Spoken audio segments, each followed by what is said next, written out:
a hell of an intro, boy. Nice. On it this morning. I should have Alright. Sound good? Sounds good to me. Alright, cool. Hello and welcome to 646. My name's Dawson McManus. We're in the studio with the Weber Brothers. Is that too hot for you, Sam? It's a little hot. Ryan, sorry. Yeah, I'll turn it down. That's okay. I don't think I'm going to... You gonna leave them off? I don't think I'll eat them. Alright, cool. Thanks so much to Pet Rock for putting this out. As usual, no editing for content, so this is a fun intro. So sorry. I didn't have enough office chairs, so my kitchen chair is probably going to be squeaking in the mics as well. So sorry. I like it. It's cool. It's more real. Yeah, it's very homey. Thanks for coming in, guys. Thanks for having us. Baddest band in the land. So always a treat. Ryan and Sam Weber. Yo. Writers, producers, killer musicians. How many albums do you guys have now? Because you put out a trio not too long ago, and then do you have another? You have another one coming soon, right? Well, we always got something on the go, but nothing really planned for. Yeah, is it 17? 17 now? That was the 17th, the third part of the trilogy. 17 releases. 17 albums. Yeah, That's so many. it's a lot of stuff. When did you guys start putting them out? I think the first one came out in January 2003. So, Wow. 21 years. And 17 records. Yeah, something like that. Yeah. That is a hell of a batting average, really. Like that's it's not quite an album a year, but it's not that far off. Yeah. That's Well, wild. it's just, it's good to get stuff out there and just keep moving on to the next thing. Yeah. I just find that fun sort of keeps your live repertoire a little bit fresher as well. For sure. Yeah. Yeah. That way your audience doesn't get bored. It's a different show every time. Well, yeah, audience and musicians too. Well, it's good to, just work on different stuff with different musicians, different styles, whatever floats your boat in a certain year. Yeah. Because you guys have really curated a hell of a community around you to make not just records but live shows, and also you guys help other musicians a lot, which is really cool because not everybody's as interested in lifting up others as they are just pumping out their own stuff, but it's not really the case with you guys. You do a lot for other people. Well, thank you, but that's something that we were on the receiving end of many times over the years. We've been helped by great mentors and teachers for our whole lives. So at this point, it's really a matter of paying that forward, which is I consider it a duty. Right. Yeah. Which is awesome, but I mean, not everybody feels that way. Mm-hmm. Some people get what they were after, and then good enough. And sure, yeah, I guess so. Yeah. I don't know what other people do. For us, and like doing all these albums, it's kind of I don't know what else we would be doing. Yeah, sure. In that time, we just be, I don't know, staring at the ceiling, twiddling thumbs. This is what we do. It's what we've always kind of known, and so we just carry it on. And when an album's ready, you could sit on it or you could put it out, and we put them out. Yeah. Yeah. Get them out there. Yeah. Which is great. And you guys were just in the summer. You did a very quick tour, right around the West. Out to Alberta. Alberta, yeah. I mean, it was 2.5, 3 weeks. Yeah, I believe. Wasn't that quick, but. Oh, okay. But a bunch of festivals here and there, and some club shows as well. It's always been a great province for us, as is every province has been good to us in its own way. But it's just always good to get out there and see folks you may not have seen for a couple years, especially coming out of the lockdown era. Yeah, absolutely. That we all came out of. So yeah, it was fun, very fun. Yeah, I caught some kind of cold no. within like the first 4 days of it. So it's like, okay, this is great. Thought I was in trouble, but you just get some oil of oregano and vitamin C. Yeah. And push on through it. I didn't close the door and the cat got down. That's good. Hey, he buddy. should be in. Yeah. He wants in. Yeah. Right on. Get on in here. Hey, pal. Yes. He's got something to add to this conversation. Sure. Very phonetic. Yeah. And you guys were hanging out during the Stampede too, right? Yes. Yeah. Yeah. Incredible. Yeah. We were actually able to, we had an off day on like a Tuesday, maybe, so we could actually go downtown and see the actual Stampede as a spectator. Yeah. Which was just incredible, man. Very, very cool. Went to the Chuck Wagon race, if you're familiar with that. Yeah, yeah. That's crazy. It was incredible. Just the vibe in that place is very cool. And Just, we've been wearing cowboy hats ever since. There you go. Well, you have to, yeah. And then after that, it was what they call that? The relays. And it was all First Nations riders. And I'm not sure I've ever seen beauty like that in my life before, where the rider and the horse, it was all bareback. They turned into one animal. It was just, I can't describe it, but just to see that with your own eyes was pretty remarkable. Yeah. Marcus has not stopped talking about it since you guys got back. He's like, dude, the relay. Oh, once you get him going on anything, he just won't stop talking. It was cool. Marcus Brown, we're talking about here. Yeah. He was on a few weeks ago. Oh, yeah. Nice. Yeah. It was funny. Actually, do you guys know what a TENS machine is? TENS machine? Yeah, No. or like an EMS. It's a electronic muscle stimulator. It basically forces muscle contraction by very I've heard of that. gentle electrocution. Okay, yeah. Yeah. He let me hook him up to it on the show, which was fun. Yeah. Because he was asking me about it because I got one for my birthday, and he was like, "So what does this do?" And I was like, "Well, let me show you," which was it was fun. It was very interesting. And What does that feel like? okay, so I'm going to do my Hook it up best to to Sam's describe head. this, but yeah, I could go right now. I'm not going to zap. Put it on his temples.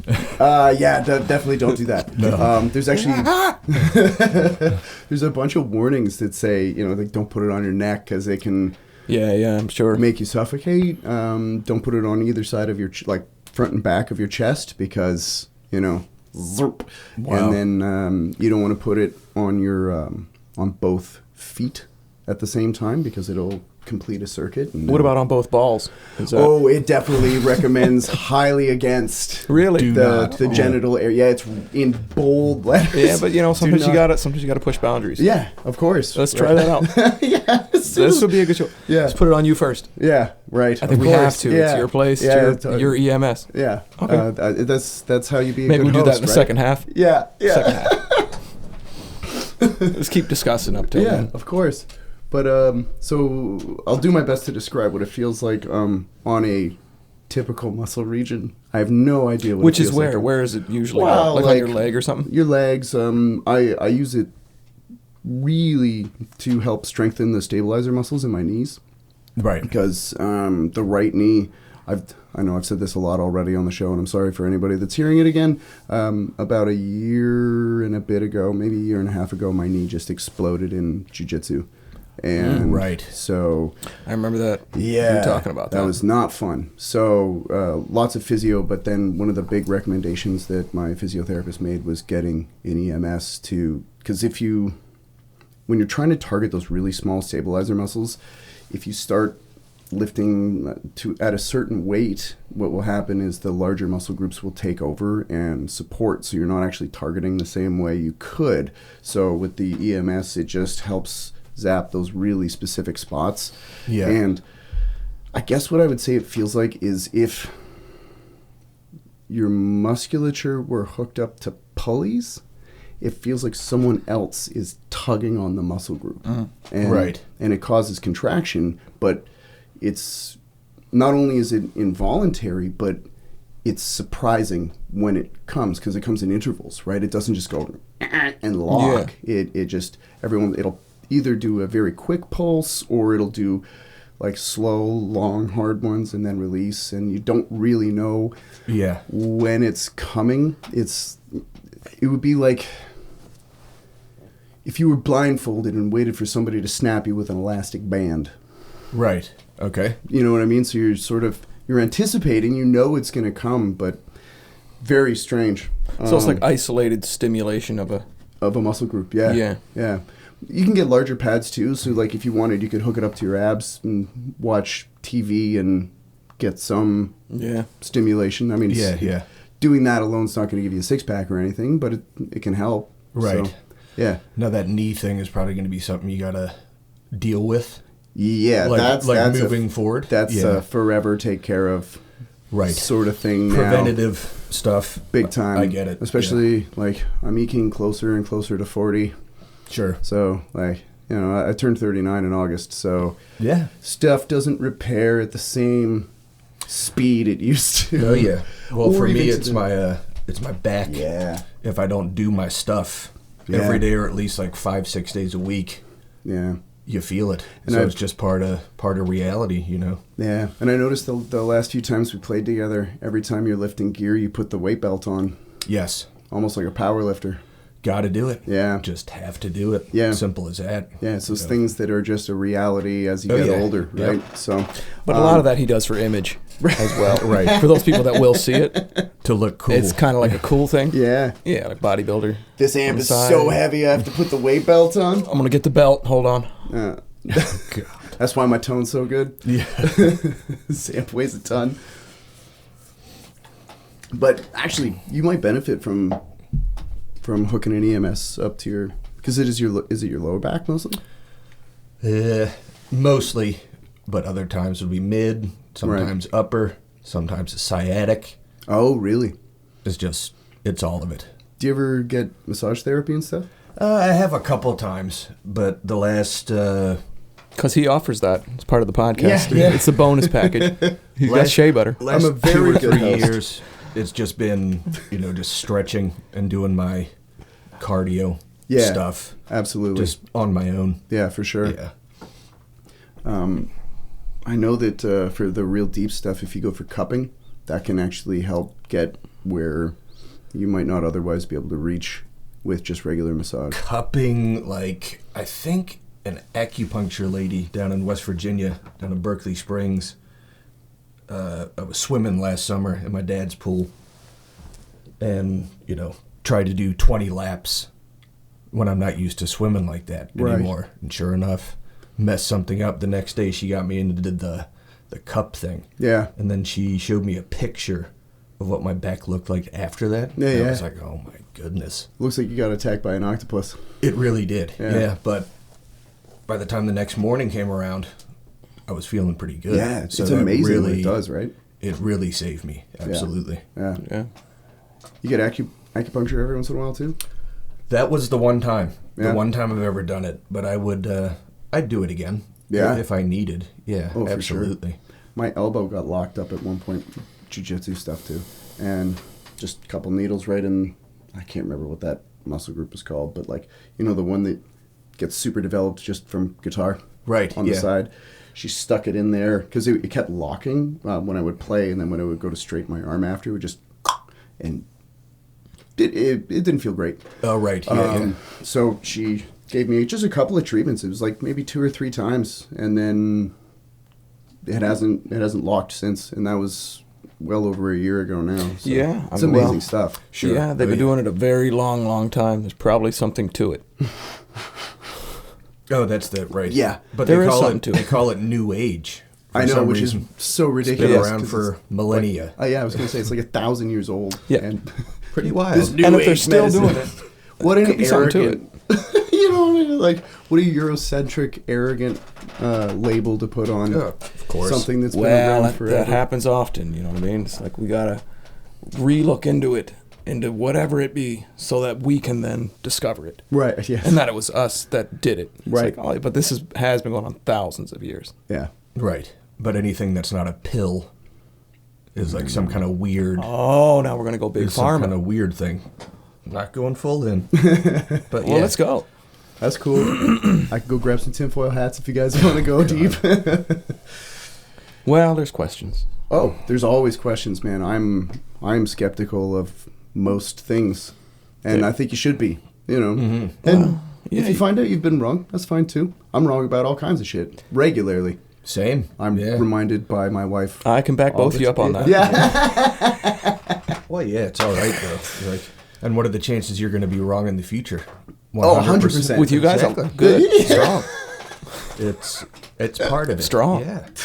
Very strong. Yeah. Well, I mean, You should always be able to ask questions anyway. But yeah. that has been, I don't know if you noticed this too, it seemed over the past couple of years anyway, that even asking questions about certain things has been kind of, it doesn't happen as much anymore. Yeah. Well, it's And then it's like, why is discouraged. that? There's kind of a judgment to asking questions or a fear at asking them, because if you ask them, it means a certain thing. Mm-hmm. But it doesn't. It might just mean you're curious. Yeah. Well, it does. Or you're supposed to ask questions and talk about things, I would think. But that seems to be something that's kind of gone on without getting into specifics. We all know what we're talking about here, but Yeah, I mean, I don't understand why a perfect fourth is the same thing as an augmented third. That's what we're talking about. I don't think right? anybody has a problem with asking those questions. Yeah. That's not what we're talking Nobody's about? too worried about those. Shit. So you go to the 5? Yeah. Oh, okay. Yeah. I thought that's what we were talking about. Yeah. Well, we can. Yeah. Speaking of which, How interesting it would be is a different story. Oh yeah, of course. Speaking of the going to the 5 and stuff like that, I was talking to a young musician about how the first time I met you guys at a house party at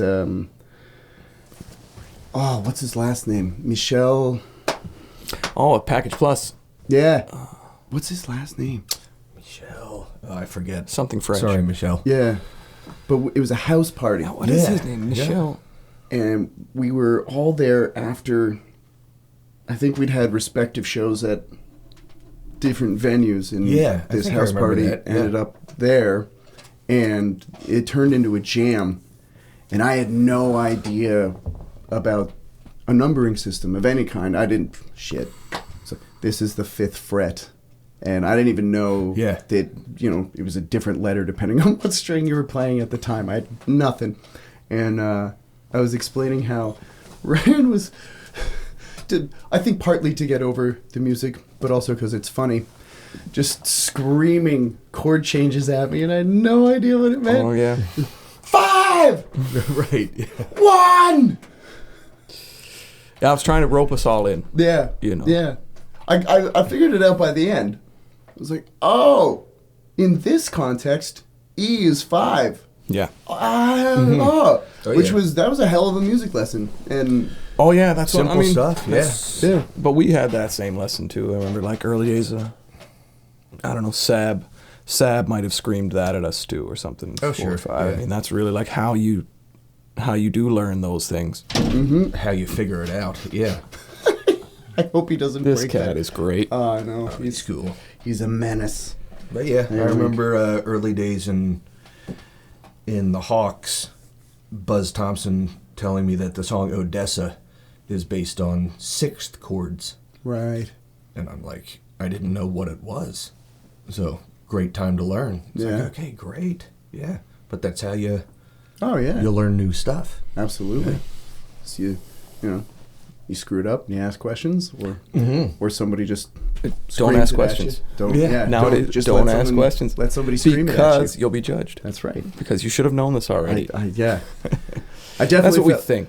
I definitely felt like I should have known by the time. Like I was already playing gigs and I had no idea, and it was weird. Like it was 2 things. One, I was like, wow, that was really helpful. I actually understand some shit now. But then when you connect something that you feel like you should have known, so you have that duality of like, I'm glad now I know, but I also feel kind of stupid. I guess. Yeah. But that is that's just an internal hurdle. Oh yeah, you know what I mean? Of course. I mean, I was 17. Because so you don't know it until you're exposed to it. Yeah, of course. You know what I mean? Yeah, I'm long done feeling stupid about stuff I didn't know. Yeah, because but like I mean, you could learn songs in that way and just have not come across this number system of it. But when you're getting into blues and stuff, or a jam setting like that, you know, as we all know now, like that's a way to get everybody kind of on the same page and Big pull time. it in. But if you haven't been exposed to that before, then you would be thinking more in terms of chord names Yeah. as opposed to numbers. Yeah. You know what I mean? Oh, 100%. Just different So strokes. we didn't judge you. Well, like, for example, we've had the pleasure of playing with Donnell Leahy and Oh, yeah. Natalie McMaster quite a few times. And Donnell's thing is he doesn't know chords. He doesn't know names of notes. He just knows tunes. Right. That's what it is. So if you say, yeah, so there's a C, then E7, then F, then G, that's the progression. He's just like, that doesn't mean anything to me. Right. I just need to know the tune. Right. And Just so the you might, tune. yeah. So then you might think like, oh, well, what's he gonna do? He doesn't understand the stuff. And then he just goes right into playing something that few in the Insane. world can do. Yeah. So like he doesn't necessarily need that. He just might think of it in other terms Yeah, sure. because he obviously follows chords. He obviously is playing over chords and stuff. He just doesn't think about it in that way. Doesn't think of it that way, yeah. It's just the tune, Yeah, the fiddle tune, yeah. for sure. Well, I would assume, too, as soon as you start playing something, you're like, oh, I know what those sounds are. And away you go, right? Oh, yeah, it comes. Because there's a lot of people that play like that there. You know, they might not know what any of it's called, or like what I would call something. Yeah. But as soon as they hear it, they have almost like their own internal vocabulary for it, and Sure, then yeah. they'll whip out something you're like, holy shit, Yeah. that was wild. Yeah, How did definitely. you do that? Well, that's a big thing. Yeah, just absorbing that off of other people. You know, like we had that great opportunity to play in Ronnie's band very early on and to learn those things then. And there was really some true greats in that band, you know, like true greats, and always just try to absorb whatever we could. Like we knew these guys were giants, you know, like, and so you just absorb what you could, you know, Buzz Thompson, Brent Bailey, a lot of the guys from town here, you know, like, and just being around them, you start picking up on what they laying down. Yeah. Well, it reminds me of what you said about at that party when you were 17. Yeah. That's all I was when we joined Yeah. Ronnie's band. Right. So it's a lot of shit I didn't know. Yeah. Like, not even musically, but just like how to behave around professional people. Yeah. And like a real band. Yeah, yeah. So, you know, you learn some lessons, and it's not always explained nicely. I was gonna Which say is okay. They Which let is us know. okay. Yeah. They let us know really quick that we didn't know shit, Yeah. and they let us know that, and so you know, it's rough in the beginning, Mm-hmm. but you need it. Yeah. Some Yeah. things you got to learn the hard way. Yeah. Like It's the fastest sometimes. for me, bringing a backup guitar is a big one. Because at one of those first Ronnie gigs, I broke a string, and Sab, who was the band leader at the time, he had an extra one. And luckily, but then after that gig, and we just played the encore, we just played Who Do You Love with him, but he came up to me and said, you make sure to bring a fucking second guitar next time. It's like, yes, sir. You just have to. But, yeah. but wasn't it on stage you broke it and then sort of didn't know what to do, and then I you just froze. saw, and Yeah. you just heard across the stage, hey! That was He's it. holding up his other Yeah. guitar. So Yep. you feel a little, Oh, yeah. you feel strange after. Yep. You're like, oh, okay. Mhm. You're But like, that was a fuck up, but yeah, but I mean, that's that kind of stuff, though. It's invaluable, and I think we all have to have that. Oh God, why didn't I do that, or why did I do this other thing? Yeah, You know, yeah. You kind of have to have that. yeah, that's how you'll remember it later, maybe. Mhm. I remember another one. And won't do it again. Same era. We're using backline gear, Right. wherever the hell it was. And the reverb on my amp wasn't working. Mm. And I complained about it in front of the rest of the band. Not received well at all. Sure. I remember the bass player, Waxy, who was Sab's sort of musical partner at the time, he said, well, why don't you cut out the reverb and work on your right hand a bit? It was Ooh, like another one of those that just stung to the core. two. But looking back 20 years, he was so right. Yeah, he's right. Yeah. So right. Yeah. Man. That gives me chills thinking about that. That's crazy. I saw the hairs on your arm stand up. It scared the shit out of me. I thought it was the it electromagnetic thing. I felt so stupid, but he was right. He was right. Yeah. Oh, dude, I hear you. Now I'm back on the heavy reverb, but but my right hand's a bit better. I was gonna say, have if worked it the cut right out, hand. you'd be okay. Yeah. I've heard you play without verb. Your right hand's awesome now. Thanks. Yeah. Took me years and a lot of fear from what Waxy said to me that evening. But there's nothing like panic practice. Sure. Like, oh yeah. I remember my first semester of school. I don't know if I should say the instructor's name. I probably shouldn't. But he used to give me legit panic attacks. I would freak out every Friday morning before I had to go into his class. There was like 10 or 12 of us, I think, in the very beginning of first semester. By the beginning, not even the beginning of second, the end of first, by midterms, there was 2 of us. Right. Yeah. And I remember one day, he came in and I had that blue bass and I had these new strings on it. I'm just warming up. He's like, McManus, what kind of strings are those?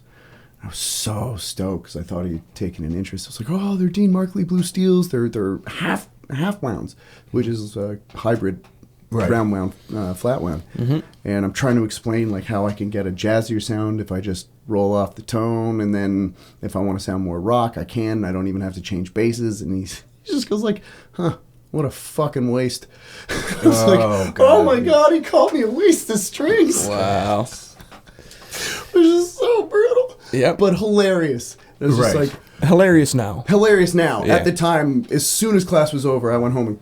Like, I wasn't even home. I was crying on the walk home. Yeah, that's rough. Devastated. Yeah, That's rough. Devastating. Oh, my God. Like, you thought you were doing something good. I thought... Turns out, it's like, oh, man. Nope. Rough. Yeah. Although second year, show up, he's like, Mr. McManus, it's nice to see you back. There you go, yeah. What the fuck? Who are you? Well, it's kind of like, I feel like a testing to see how much you want it. And maybe that's his way of actually like weeding it out. Funny and you should actually say that. finding out who really wants to do it. And then if you do come back that second year, it's a different story. It's a different playing field then. And then there's some respect there that's happened. Yep. Because you made it through that. Yeah, it's funny. I don't want to say confronted him about it, but I asked him. I was like, dude, why were you so brutal? Mm-hmm. He's like, 2 reasons. First and foremost, when you got here in September, you were terrible, but you thought you were good. And I was like, yeah, that's fair. That's totally fair. Yeah. He's like, secondly, I had to weed out the weak. And I was like, holy shit. Yeah. And right on both counts, you know. Of course, yeah. My head was enormous, and it shouldn't have been. Yeah. And also, like I said, there was like 10 or 12 of us, and then there was 2. Yeah. Yeah. Oh, of course. And even in second year, the other dude, he didn't come back.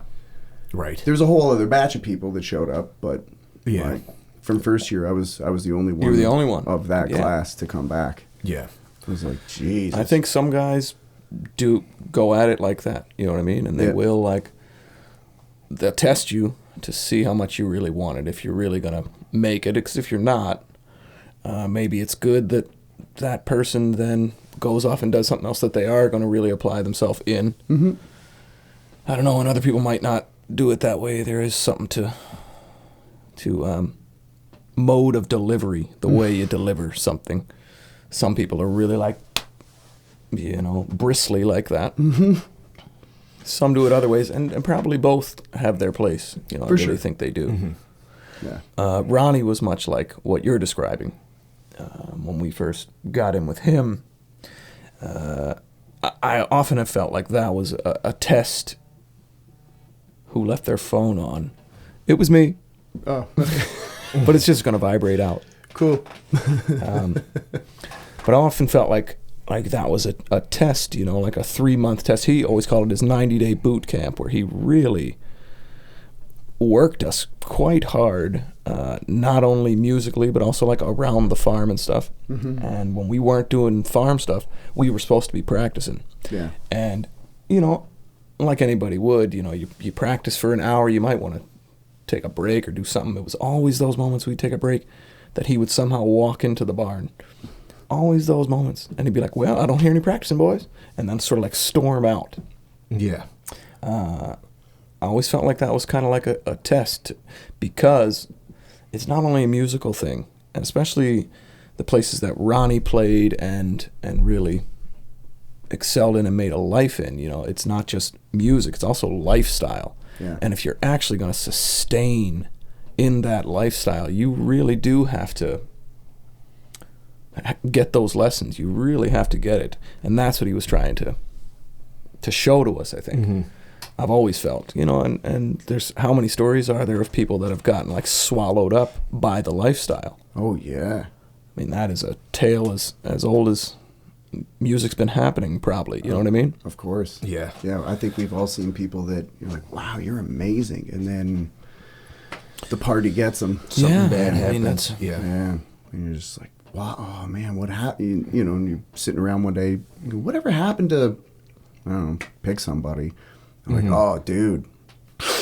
yeah. You know, you're like, oh, shit. That's the not good. lifestyle. Yeah. So Ronnie, I think, was always like, from early on, Sam was 17 and I was 19, and he was trying to make sure at that time that, you know, we got the right framework.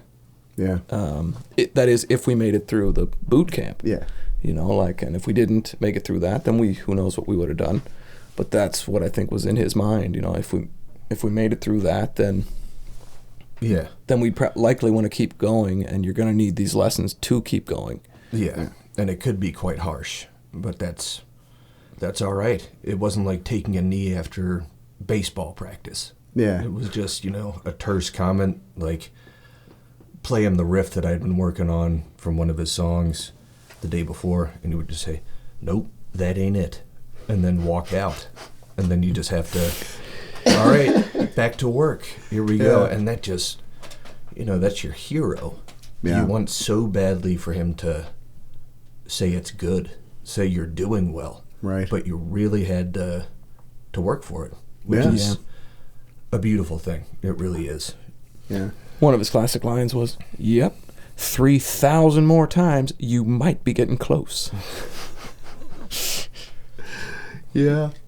Yeah. Just to clarify super quickly, for anybody that doesn't know, Sam and Ryan are talking about Ronnie Hawkins, Yes.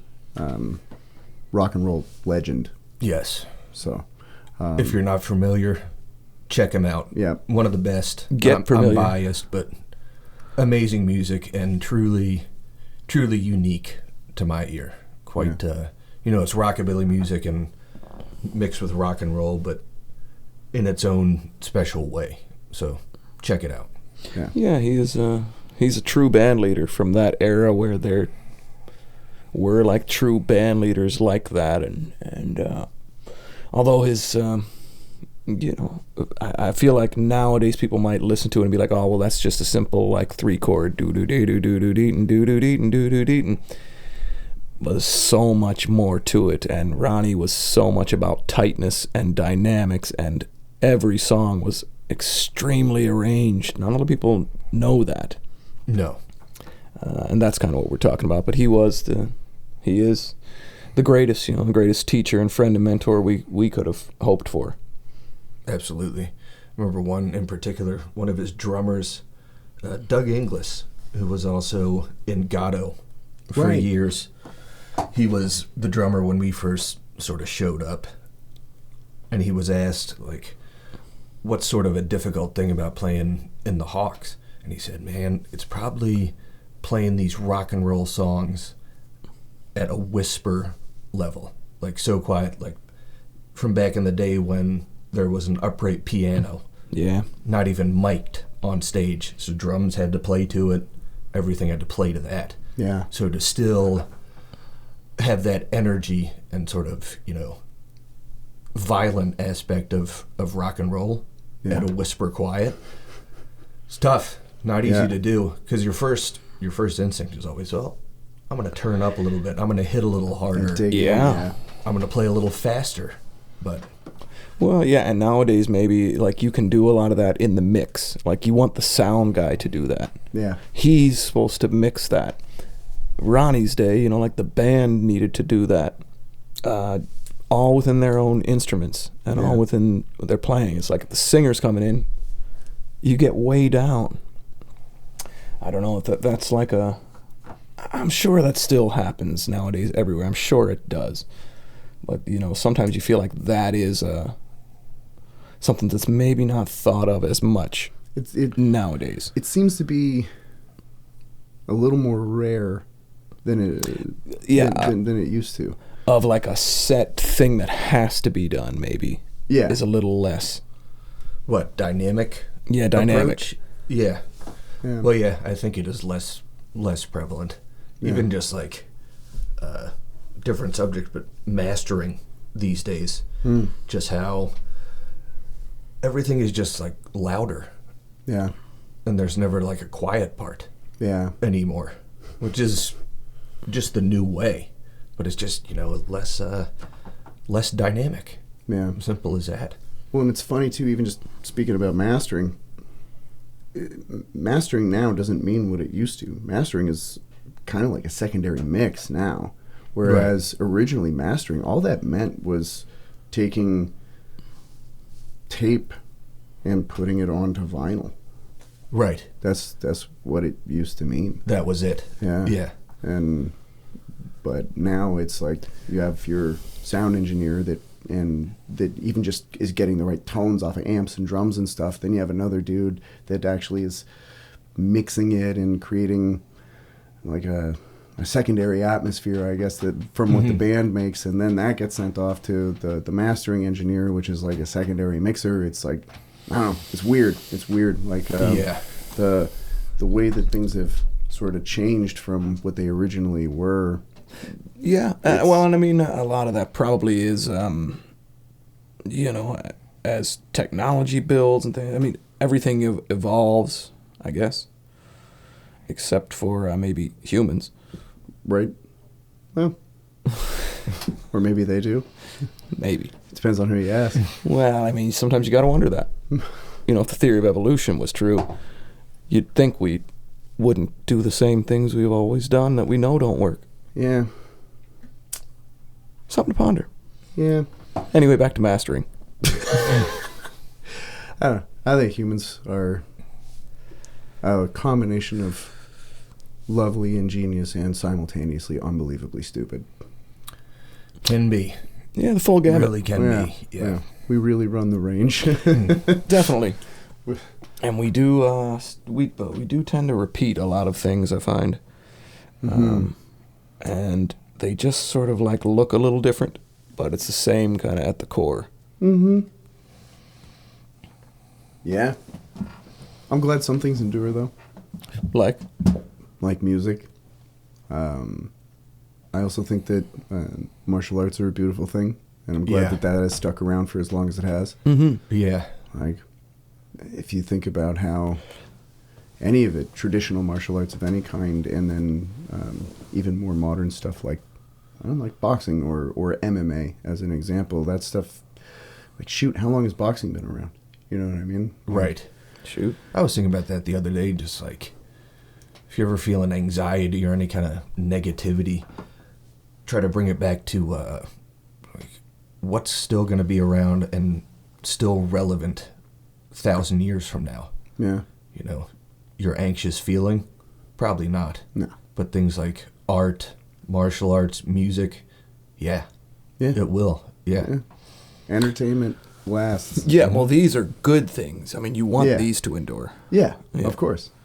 So these are good. I guess I'm sort of just thinking about the other things. Oh, yeah. That we can continue to repeat and repeat and repeat. Yeah. War has lasted a very long time. Yeah. Unfortunately. That's one. Yeah. It's a bummer. So is poverty. Yeah. Unfortunately. And it's interesting, those. Yeah. Not interesting in a way that you just look at it and, like, you know, intellectually discuss it. I think lots of that goes on. Sure. But just the fact that they do sort of roll over and repeat when people are promised every 4 years or whatever it is that it's going to change this time. Yeah. And you wonder how much it does or has. Yeah. Or I do. Yeah. But you just got to hang on to hope, too. Yeah. And it's easy to lose sight of that, especially when talking about stuff like that. It's really easy to get discouraged. Oh, big time. Very. And that's, not the best place to be. Yeah. If you're locked into that 24-hour news cycle, you can get pretty depressed pretty fast. Oh, yeah. Real quick. Yeah. That's, man. So, Yeah. Optimism.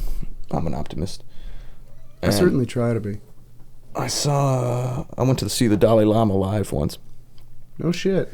And what really, that was at Rogers Center. Rogers Center. Really? Yeah. That's cool. Yeah, back in So 09. we went to see him, and one of the things that's always stuck with me from that, it really struck me that day, and I still think of it a lot. One of the main sort of overall things that he said was that he thinks we're in a good place. Right. And that he thinks we've come a long way and that we're doing really good. Yeah. And I thought, wow, you just don't hear that much. Yeah. And from this guy, talking to this huge audience and saying that, it was really refreshing. Mm-hmm. And I think true as well. And it is a matter of how you look at it and which way you want to think about it, which area you want to focus on. Right. But Yeah. that always did strike me. Oh, yeah. I mean, And we got some great Chinese after. nice. Where'd you go? That struck me as well. What's that place called? I forget. The Royal. Okay. We went to the Royal. Nice. You ever been to a place called Hung Shin? No. Downtown. I don't think so. It's not that far from the Eaton Center. Unreal. Really? Yeah, it's Yeah. so good. Their honey spicy crispy beef, off the chain. Really? Oh, yeah. There's some nice eating to be had up there. Oh, yeah. Some good stuff. Yeah. You ever had Indonesian food? I haven't. Ooh. Yeah, that's special. Yeah. There's this one little place that we found right downtown. And it's just it's in one of the colleges or universities. Oh, cool. It's just part of this building, and it's just a little counter. That's the only place we could find, but man, it's good stuff. Yeah. Well, we got turned on to that in Amsterdam. Yeah. Big Indonesian culture there. Oh, cool. Yeah. Yeah, because I think maybe the Dutch, I don't know. The Dutch ruled Indonesia, so they had for a while. a lot of that right. cuisine. So, whereas here, it's Chinese food a lot around, there, it was a lot of Indonesian around, so got introduced to it, and it's it really is its own thing, and it's special. But I think the only place you can get it around here is in TO. Yeah, that would make sense. You Well, can find some nice ones. the only time I've ever had Ethiopian food was actually with you. Yeah. In Toronto. It was after we played the Dakota, I want to say. Yep. Was it after? It was after. It was. We played. I'm glad we ate after the show. Oh, yeah. Because that was a lot of food. Yeah. That was a lot of food. We've done it the other way. Yeah. It's better to do it that way. Yeah. I could see how that would be an error in judgment. Yeah. You want to talk about some of those meat sweats and just because I think it's that injera bread. It just keeps expanding out. Yeah. And if that you're was playing during yeah. that expansion, And that was a 4-hour night too. Yeah, So the full nice. 3 sets. Yeah. This is hurting.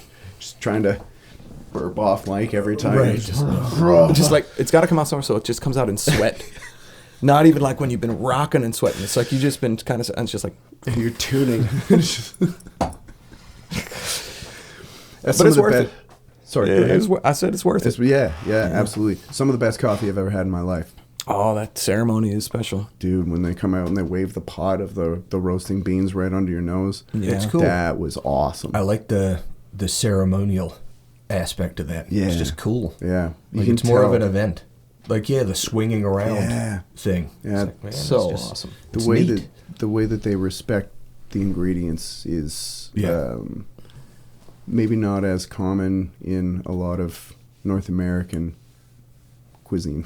Yeah. Right. I mean, yeah. I'm making a broad generalization, but We'll remember that. But well, I guess what I'm trying to say is they don't do that shit at Dairy Queen. No. Right. Yeah. So Yeah. I don't know why I'm picking on DQ. They've got It's a good hell of a establishment. blizzard. hell of a blizzard. Pumpkin pie blizzard's out now. Oh, Yeah. gross. Seasonal. Oh, it's good. You don't like pumpkin? No. I hear you. I like pumpkin pie, but not like pumpkin spice or anything like that. Or a pumpkin blizzard. Have you had it? No, and I don't plan to. I think you would like it. It's a special one. It's only around this time of year, up until about Thanksgiving. It's a seasonal favorite. Brought to you in part by.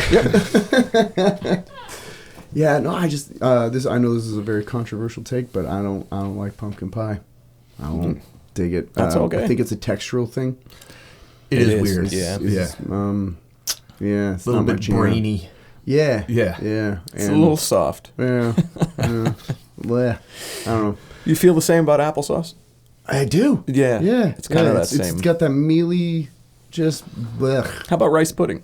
Oh, disgusting. Can't do it. Yeah, see, these are all in the same They are all in that. pasty mush. Yeah, that gag-inducing category. I agree. I like them. I like those. But not mayo. Oh, not mayo. Yeah. Yeah, I can't mess with that. Yeah. See, I'm on the other side of the fence. I love me some mayo. But, like lower middle class, kind of like borderline white trash upbringing, so mayonnaise was a big deal. You needed it. Yeah. Yeah. That and ranch dressing. Yeah. Some people like what they like. Yeah. Other people don't. So. I also hate the texture of coconut, but I love the flavor of it. So I have a really hard time with that, other than coconut oil, because I'll cook with that all day. Right. Yeah, Because it tastes amazing, but it doesn't have that like wet sawdust kind of mouthfeel. Okay. Right. Yeah. Unless you deep fry coconut, then it's okay. Like you batter shrimp in it, deep fry it. Mm-hmm. Fantastic. Really? Yeah. That I haven't done. Oh, it's really good. No doubt. Really good. But You ever bathed in coconut oil? bathed in it? Yeah. Have not. Me neither. Oh, okay. Something to ponder. But something to think about. Yeah, cool. I think it'd be good for the skin. I'm sure it would be. I've put a lot of Epsom salts Me too. in my bath. Yep, I do And, that. like usually with a high magnesium count, because you can absorb some of it transdermally. But You guys ever tried one of those isolation chamber things where you float? Yeah, the float tank. You did that? That's I haven't rad. done it. What's it?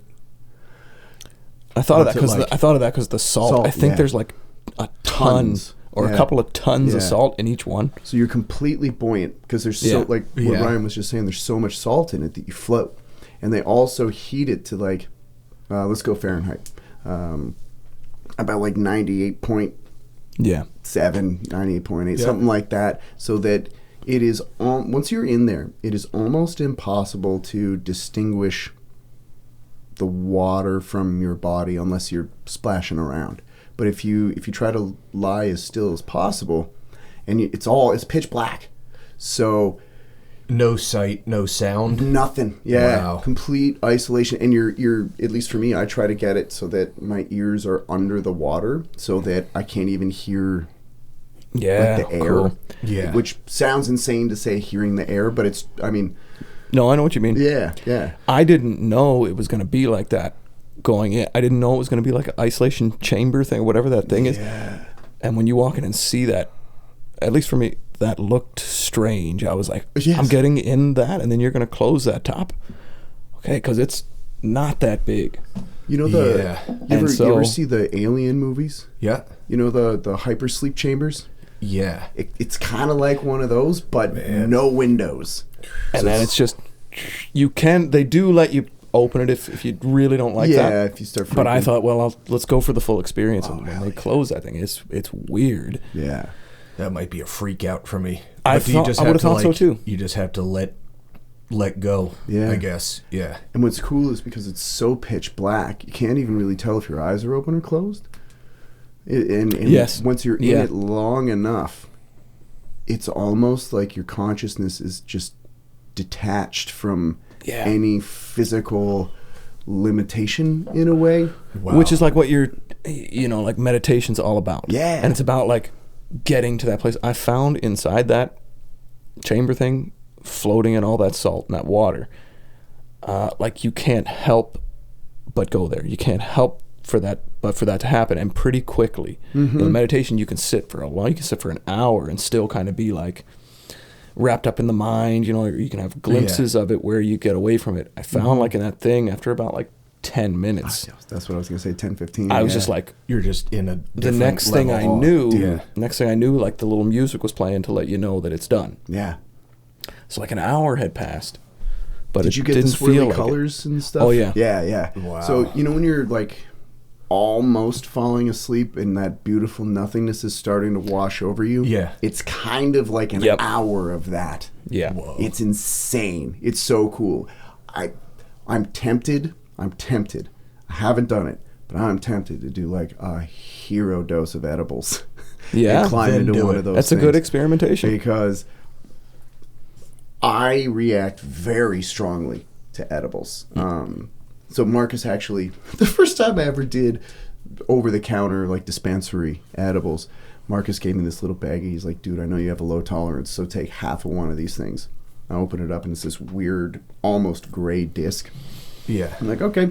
So I tear the disc in half, and I eat it, and I freaked the fuck out for like 6 hours straight, maybe 7 hours. Yeah. Scary. Full-blown audio and visual hallucinations, and relived almost like a movie screen in front of me, relived every stupid thing I've ever done. And it's just like, you just white knuckle it, and you're like, oh my God. And we're lying in bed. So I'm lying next to Amber. I don't want to wake her up, so I'm just as still as I can be. Panicking. But brain's wired, so you're not sleeping. Just pinned. Yeah. And it's so powerful nowadays. It was horrific. And I come out of it finally. So I look at the clock, and I know it was 6 hours because when it first started really coming on, I looked at the clock and it said 12:30. And when it finally started to dissipate, and you're like, almost like coming up from the bottom of the pool, 7 a.m. Yeah. And it was just like, holy shit, I'm so flawed. I need to be nicer to people. Right. So I'm a piece of shit. Yeah. And, which was so insane. And anyway, at first I was super pissed at Marcus. I'm like, motherfucker, you told me half of one of these? And he's like, well, yeah, only half a bear, dude. I was like, bear?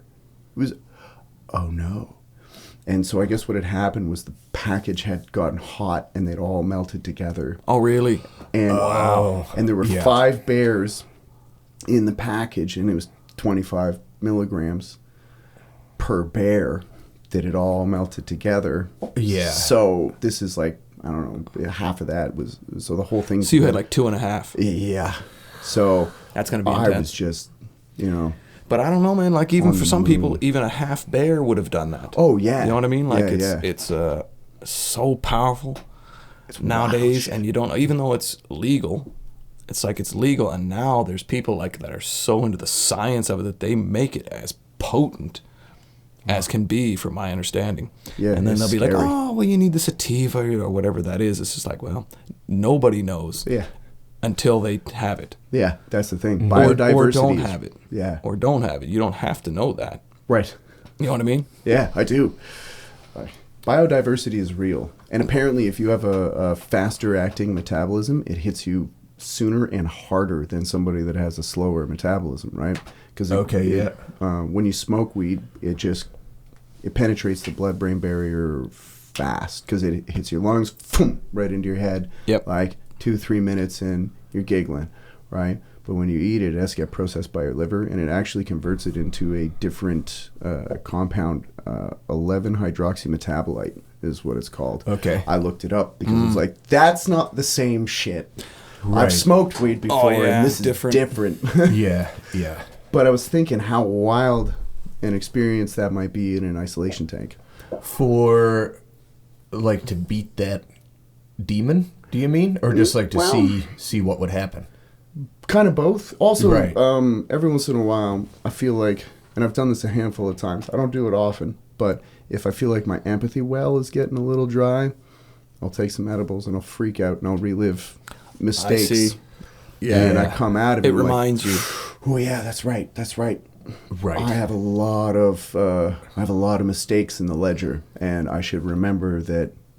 Probably everybody else does too. Instead of just looking at somebody as a static being, like you're 40 and you've always been 40, and instead of thinking maybe I caught this dude on a bad day, it's like, oh, what a piece of shit, which is maybe not the best outlook. Well, yeah, just coming at it from a place of forgiveness, if you can, both for other people and yourself. Yeah, because it's I'm just glad that you were able to get through that experience and look back and laugh. Yeah, well. It's intense, either that, man. Or you just stay scared or angry or whatever. I feel like laughing at it is probably the healthiest. That's exactly the way to go. Or that's just my defense mechanism, because I try to laugh at everything, because life is short to be. Well, those things will make you so hyper focus on yourself. Yeah. A lot of times you don't even need a chemical to do that. Yeah, that's People true. will just have that. Nobody else is looking at you so intensely as we do ourselves. Right. So, but the edibles might heighten that. They definitely aid the introspection, or at least it did for me. Yeah. To a place of panic. Oh, yeah. About the laughter, too. I heard this great Jackson Browne song on Sirius the other day. Can't remember what it's called. It was one I hadn't heard before, but one of the lyrics was something along the lines of, laughter, that's where I hide my unhappiness. That's like, I heard that. Heavy. Like, whoa, man, that was great. I think a lot of us do that. Sure, what a deep line, though. That was great. And one of those That's songs not a bad thing, though. That's a good thing. Sure, yeah. And that song, God, I can't remember what it is. Every line was like that. Just, like, kept digging deeper into your soul. Right, Like, oh, my goodness. Like, how do you know me so well, Jason? Right, it's true. Right. How are you doing this? Stop spying on me, you creepy bastard. That's awesome. Yeah. Yeah. You guys have some heavy-duty lyrics yourselves, though. I'm trying to... It's a tune where you play... When you're doing it live, you're on keys. M switches over to bass. And... it starts with, he wasn't there. Right. Is the first chorus. What is that track called? No, he didn't come. He didn't come? Maybe, Yeah. That's what it is. Yeah. That's a heavy duty track. You played it at John and Deb's wedding. Yes. We did. I think we did, yeah. I've heard you do it a few times, but that song's got some heavy ass lyrics in if there's a piano there, then we can do it. Right. You know what I mean? That's sort of when we can go to that one. Yeah. That I really think about songs more as, personally me, I just think of them as writing them down. Like I don't really think about writing them, or like I did this and when we did this, like I just wrote them down. It's not really a credit thing, but that one is another one like that just really just came through, wrote it down, and it's cool. Yeah. It reaches people. Yeah. And it's reaches me. Yeah. I think it has a lot to do with the subject matter, but as well as the the simplicity in music and in lyric too. Yeah. There's nothing fancy going on. It's just, a point is being made and it's easy to realize what that is. Yeah, but I mean, sometimes I don't know, being simple is harder than people might think. Sure. Just restraint, especially if you have the capability to be, very... Oh, yeah. I mean, Bruce Lee said that. Yeah. Restraint. Bringing it back to the martial arts. There you go. Yeah. Bruce Lee said he can do flashy stuff. He can do all that. But what is the point? Like, he can do it in just one motion as well. Yeah. And that's more true to the art of it. Yeah. That's more true. Yeah. Fear not the man that has practiced 1,000 kicks once, but the man that has practiced one kick 1,000 times. Right. Yeah. Right. Yeah. Yeah, I know. I heard McCartney talking about Little Richard and Little Richard songs, and him saying, like, that is the toughest thing to do, is do songs like that, like where it's just 3-chord tune, rock rock and roll tune like that, and even like sometimes the melody is just kind of one note. Yeah. Yeah. But it always hits so hard, like you can't deny it, whatever music you listen to, whatever music you like, you might only listen to hip-hop, you might only listen to rap, but if you hear a Little Richard tune, you're going to feel that. Yeah. Mm-hmm. Yeah. Because across the board. Yeah, it's more about a feeling, it's just as opposed to complexity. Mm-hmm. It also reminds me of the Ramones. Sure. Definitely. Amazing in that way. And I heard an interview with one of them. I think it was one of their drummers. And he said, we had 4 or 5 albums out before I even realized what a chorus was. They just had no idea. They would get up and play their songs, and that was it. Oh, yeah. There was no, higher level of understanding or anything, just more primal. And that's what people heard, and it's like, man, is this for real? Or are these guys just joking? Right. And it was real. Yeah. Man. It definitely hit, so cool. hit hard, and you think what, in the era of music that they were coming out of. They were coming out of kind of like that, I don't know what you would call that, like that's sort of really super prog rock era, which we all know has got some amazing music was made in there. It's not knocking that at all. It's great, but like the tunes got really wild and out there. You have a lot of songs about like fairies and nymphs and things like this, and and smoke and whatever, you know what I mean? Big and epic wild arrangements, and crazy playing shows. stage Right. shows. Amazing, not knocking it, but it called for, or music sort of called for, like getting back to 3-chord, just boom, straight ahead. This is it. 2-minute songs again. And what was rock and roll in the 50s? 2-minute tunes, straight ahead. That's what the Ramones did again. Yeah.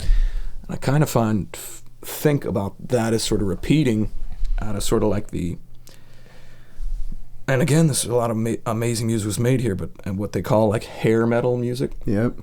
I was just going to say how grunge was the response to that. And grunge was that. What did grunge do? Back to like, hit it, 2-minute tunes, Smells Like Teen Spirit. And that kind of... You don't have to be a crazy, fast guitar player. Yeah. You don't have to. Yeah. You can just be a couple of normal guys living in an apartment. Yeah. And change the world that way. Right. Unbelievable. Yeah, I think about that a good deal, and it like oftentimes comes back around to either like Muddy Waters, like Muddy Waters still hits this day. If somebody puts that on, they might never have heard him before, and they just hear his voice. Yeah, it's gonna do that thing still, and so it'll like come back to that. Or Johnny Cash, it'll come back to that 3-chord, or it's not even about 3 chords. It's just about that. It's about a feeling, like you said, maybe. Yeah. And like something that a true feeling, a true expression, everyone can relate to, and everyone could do if they wanted to. Right. It's like, I've heard about Neil Young saying when he saw the Beatles on Ed Sullivan, he was like, "Hey, I could do that." Right. And I think a lot of people, a lot of kids saw that performance and were like, "I can do that." They felt some kind of connection to it on a base level, and that just, it's amazing. Like that particular show, any of their Ed Sullivan stuff, the Beatles, I can still watch it to this day, and I've seen it thousands of times. I can still put that on and just be like, wow. Nothing else exists when you're watching that. It's just, man. Well, shoot, I mean, I think no matter what era you come up in, so long as there's something you can see where you go, I think I could do that. Mm-hmm. Like for me, it was the first time I heard About a Girl off of Bleach. Yep. I was like, I could do that. Mm-hmm. I want to try. Mm-hmm. And, so we did. Yeah. And it was like, cool. That was the gateway. Yeah, exactly. Yeah. What really got us was we saw Colin James with the Little Big Band, and then we were begging for electric guitars. Right. Yeah. Now, I wasn't watching Colin James going, I could do that. Right. I was like, I don't know if I could do that, but I could play About a Girl. Oh, yeah. I remember my first my first guitar lesson when I was 9. My teacher, Tim Jenkins, he taught me for 9 years in a row. But first lesson, he said, "So what do you want to learn?" I said, "I want to learn the solo for We Will Rock You." And I'd never played guitar before. He was like, "You're not quite ready for that." Yeah. So it was just like, we got out the Mel Bay book, page 1, do that this week, and then that's where it started. Yeah. Still can't play that solo. One day. What a great... I don't even know if I would fully call it a solo, but it's like guitar moment, right? Yeah. Because it's really pretty chordal. That he's I think doing, so. right? Yeah. He's like going back and forth between. Yeah.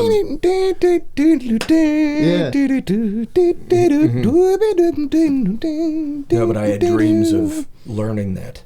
And I just got my first electric guitar and small amp. My dream was to go and play it for my 4th grade class. Yeah. But never quite got there. Yeah. Wasn't ready. It's all right. You can still do it. You know, there's something to be said for knowing whether or not you're ready. I didn't know I wasn't ready the first time I got on stage. Right. Oops. Yeah. I was ready the second time. There you go. Yeah. That's what matters. 'Cause you're like, oh, okay, yep, I'm going to cry this whole ride home.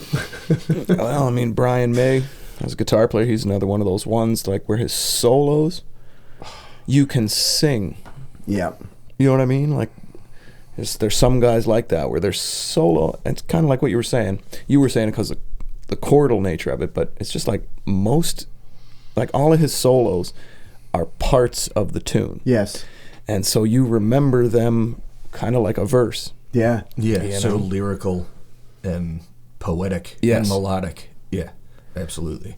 You know, like there's a few guys like that. Like Slash is another one. Yeah. You know those solos, and George Harrison, Oh. certainly the man for that. You know what I mean? Mm.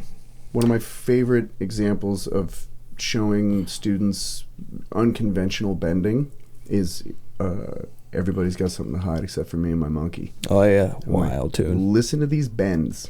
Yeah. Like, nobody it's so does awesome. that. Oh, Yeah. it's so cool. Is that a ghost bend down? Yeah. So it's so not boo. Yeah, it's spew. Starting That's up, right. start Yeah, with it he all the way starts down bend. there. A Yeah. lot of those. Tons. Dear Prudence is another one. Yeah. And when Harrison did it on Dig a Pony. Oh, yeah. It's like, if you do that, that's right. Mm-hmm. If you do the full Do you? up Yeah. and down, it's like, That's wrong. no, Yeah. that's not it. Well, and this is Such an easy detail to overlook. Yeah. But that's what makes it really, really cool. This is what Chuck Berry and Keith Richards argue about in the movie Hail, Hail, Rock and Roll. I don't know if you've seen that. Yeah, oh, yeah. You can even just go to that one part on YouTube, but it's good to watch the full thing. But they get into a whole thing about the intro to Carol, which is that same thing. Same exact thing.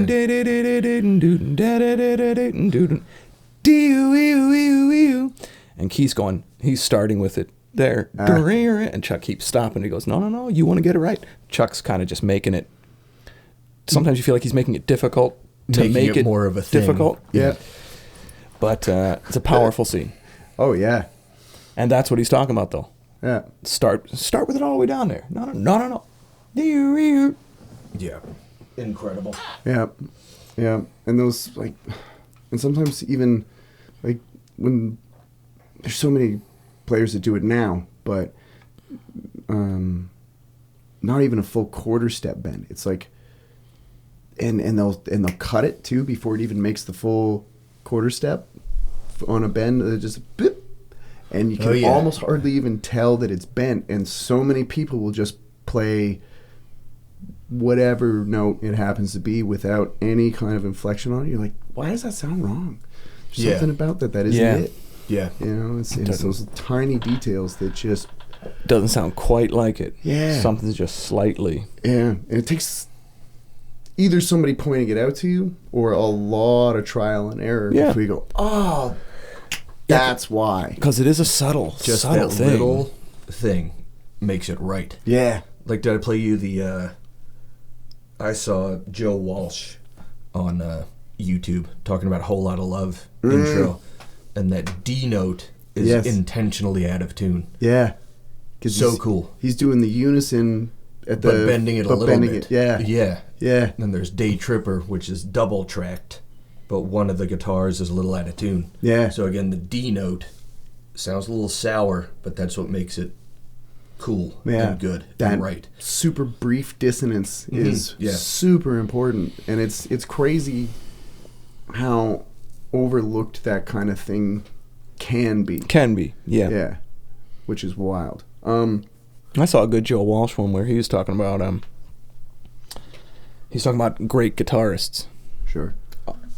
Many different ones, and he's like, yeah, I mean, there's a lot of great guitarists. He said, but I never look at their left hand. He said everybody's got a good fast left hand. Yeah. He's like, it's the right hand that he notices. Sure. Yeah. Back to waxy, telling you, forget the reverb pedal. Right. Yeah. Tighten up the right Tighten hand. up that right hand, bitch. Yeah. He was right.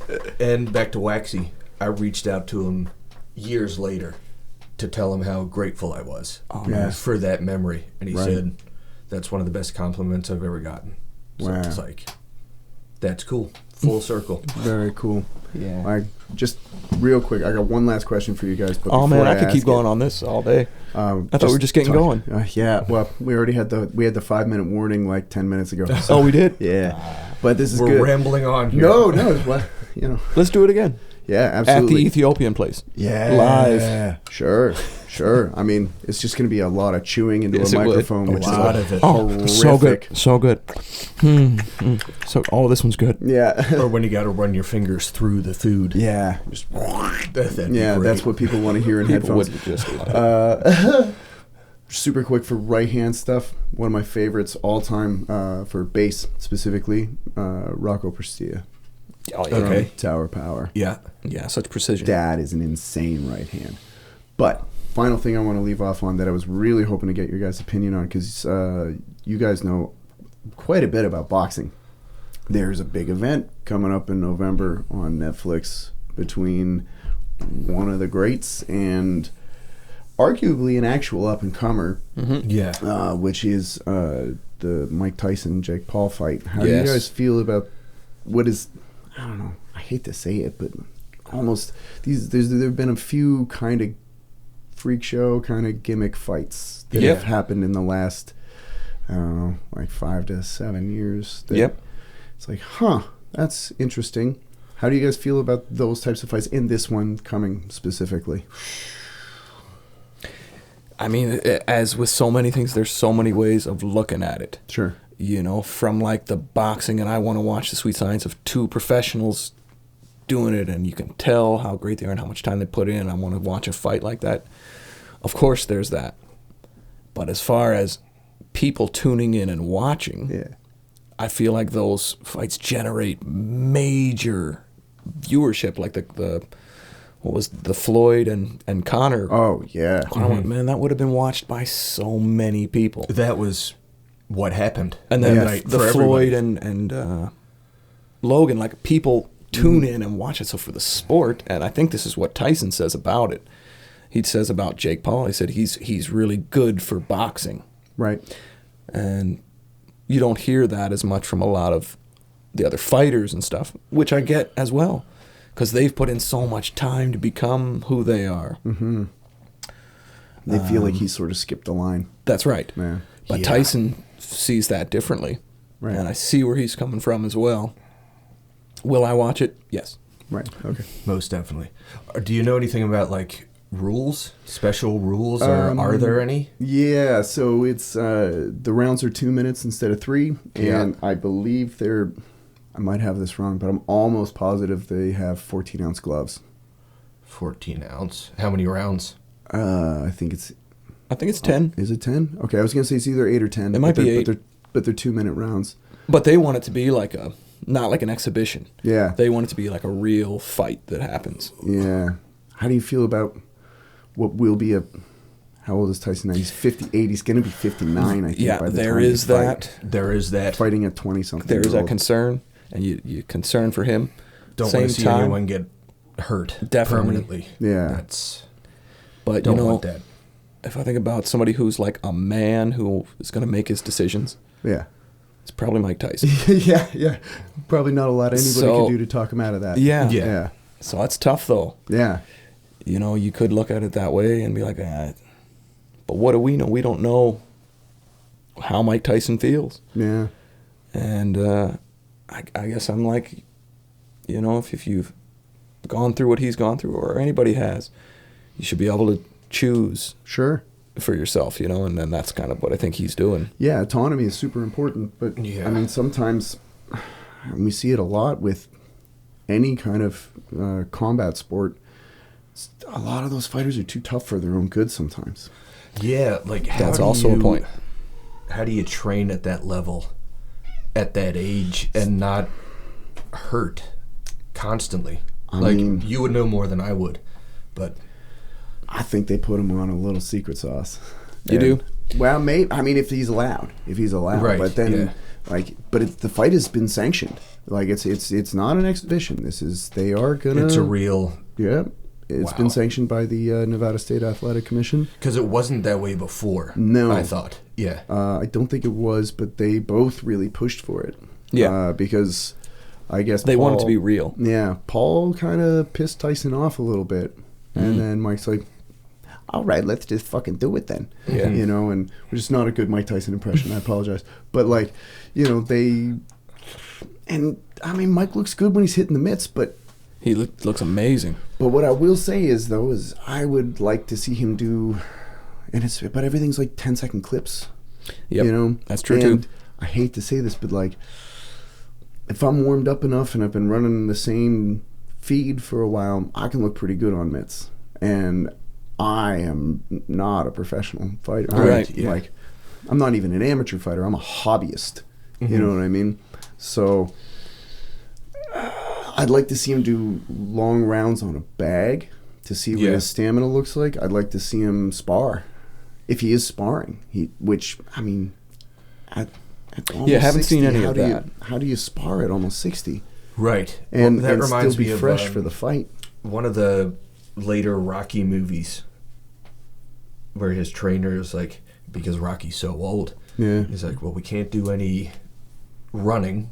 Yeah. We can't do much sparring because you're old. Yeah. All we can do is build strength. Yeah. That's all we can do. That was Rocky. That was the 7th one, I think, or 6th. Balboa? Yeah. That's a great movie. scene. Yeah. Great scene. Looking forward to that fight. Either way. Oh, me too. I'm definitely gonna watch it. But You brought up a good torn. point there, which is like sometimes we think we know what's best, and sometimes maybe somebody else does. Yeah. But I just got to go with that. If Tyson says I can do this and I want to do this, of course he's got to be free to make his own choices. then he's going to do it. If all these other people, but then you can always circle back to how much money's being generated, and that happened with Ali a lot too. Yep. I've heard where they would like approve him for the fights. They'd pass him on stuff that he really didn't pass. Yeah. He actually did not pass, but they passed him because of all it's going to generate. That actually happens a lot. Which is really rough. Yeah. That's really not ethical and evil. That is the dark side of it. Is the almighty dollar really does take precedence over life and limb sometimes. Yeah. Like, think about how many, specifically boxing. Think about how many fighters have died. Exactly. You know, and not just from the actual fight itself, but sometimes just from the weight cut. Oh yeah, man. Like, it's so extreme. Oh yeah. These guys. I don't know. Now, that being said, like in terms of age and stuff that I was talking about earlier, 60-year-old man today is not the same thing as the 60-year-old man 30 years ago. Yep. Mm-hmm. Science has improved, and so is nutrition and supplementation and all that kind of stuff that is sanctionable, if that's a word. Yeah. What you can get away with, according to the Athletic State Commission. You can, think about it. 30 years ago, when we were like 10 to 14 years old, you think about a 60-year-old man, you're like, that's an almost dead person. Yeah. Mike's almost 60. Yeah. That dude does not look like the way my grandfather did when he was 60. No. You know what I mean? That's a different animal. Looking good. Yeah, he looks insane. Yeah. Like, good Lord, I hope I look half that good when I'm 60. Sure, yeah. You know, that would be pretty sweet. You will. Oh, he's strong. Maybe. Oh, yeah. I feel like I'll be a lot smaller. Right. I think yeah. Mike's bigger than me. Yeah. But yeah, it's an interesting thing to think about anyway. But this one's probably gone really long, so we are going to have to wrap it up. I really appreciate you guys coming in. Appreciate you, Dawson. This was a great Heck time. yeah. Thank you. This Let's was do it fun. again. Super. Yeah, absolutely. I was just about to say I really would love to have you guys come back. We just and- pick up right from here. Yeah, totally. We'll have We'll to start with the fighting and then circle back around to mastering. Yeah. Next yeah, time. that's right. Fantastic. All right. Thanks so much to Pet Rock for putting this out. The following week, it'll be on all the streaming sites if you missed it on the live broadcast of the radio. So thanks again, guys. And Appreciate thanks you. for listening, everybody. God Have a bless. good night. Bye.